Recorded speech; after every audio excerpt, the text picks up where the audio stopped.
So how does the Satan block work? His name is resistor. Satan means resistor. We are simultaneously in two worlds. One is a false creation, one is actual. The fraudulent one projects back onto the original true one his own crimes.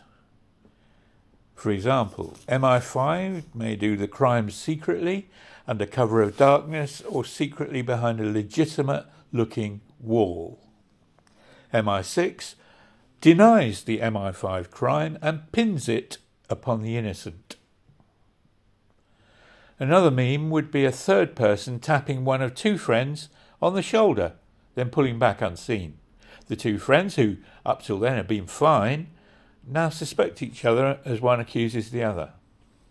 Scaled up, this is how three-letter agencies destabilise whole countries, especially Africa and South America. All churches have been inundated with Luciferians who, claiming to be legitimate teachers, present doctrines of devils that have no basis in fact. A typical teaching would be about how no artifacts proving Israel's history have ever been found round Sinai. It's true and it's false. The real Sinai is fenced off.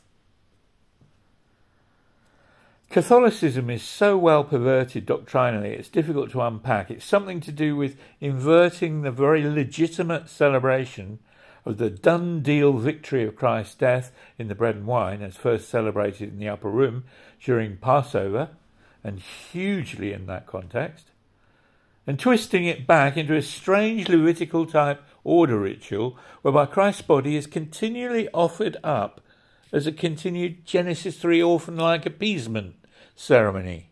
But it's so subtle. In the one congregation, there are individuals celebrating in faith upon the finished work of Jesus, and there are others doing a works ritual to try to get into heaven.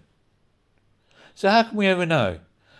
God has given us the umpire of peace. Until the facts come in, everything has a spirit trace. People speaking about evolution have a trace in the spirit.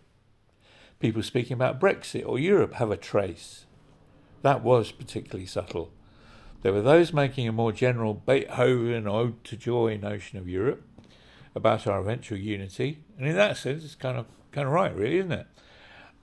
And then there's those happy to submit to the cabal who haven't audited any accounts properly for years because it would expose huge scales of outright theft. There were those publicised by the BBC making a xenophobic and ultimately divisive vote about Brexit. And there were Christian folk, or alert, discerning people, knowing that countries' sovereignties are in place for a good reason until God himself says otherwise. Namely, the taking down of the Luciferian cabal and red internationalists across the nations. People speaking about COVID left a trace in the spirit. Premier Christian Radio, most charismatics and evangelicals gave away, like Christians in Hitler's time, how far they'd all strayed from Christ himself by allowing an untested brand new technology with no long history to be used on 7 billion simultaneously. Just scientifically, this is criminal, and all recorded across the nations among those who took part. Satan maintains his rule by gaslighting the whole fourth quartile. That's Matthew, Mark, Luke, John, right? The Johns. Who he knows can immediately read the trace he leaves whenever he speaks by human mouth in the earth. The evidence of Satan is seen in any business, any government, any university where the testimony of the fourth quartile is blocked. So sometimes the first physical thing we notice is a twitch in the curtains blocking the Wizard of Oz. Great confusion was created because for every good report made about Trump, he was still the main American instigator of Pfizer pointy medications. There's an indication here of double layer curtains. But under less subtle circumstances, Franz Kafka's aphorism applies. Truth is seen in the grimace on the face of a retreating lie.